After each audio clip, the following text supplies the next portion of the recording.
हे बालक, तिमी के वरदान माग्छौ? म तिम्रो भक्तिदेखि ज्यादै प्रसन्न भए। वरदान माग बालक, वरदान माग। म तिमीलाई वरदान दिन तयार छु। गुरुदेव, मेरो तपस्याबाट तपाईँ प्रसन्न हुनुहुन्छ भने मलाई यस्तो वरदान दिनुहोस्। मलाई रातभरि निन्द्रा लाग्दैन। मलाई एउटा युवती दिनुहोस् यदि तपाईँ मलाई वरदान दिनुहुन्छ भने।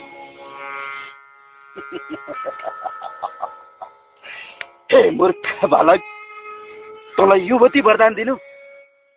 मा चिग्ने रानीको छोरा, म त कयौं वर्षदेखि युवती नभेटाएर छटपटेर जंगल जंगल हिँडिरहेछु भने तँलाई युवती वरदान दिनु? मा चिग्ने रानीको छोरा, त्यो युवती अहिले मैले पाउनु भने म त्यसलाई यस्तो चिग्ने थिएँ, यस्तो चिग्ने थिएँ, यस्तो चिग्ने थिएँ, त्यसको पुच्चीमा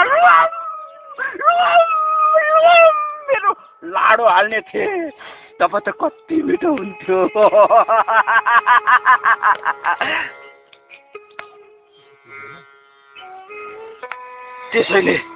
त्यसैले अब मैले युवतीलाई त चिक्न पाइन। अब म तेरै कण्ड भए पनि छोड्दिन। म हान्छु तेरो कण्ड हान्छु।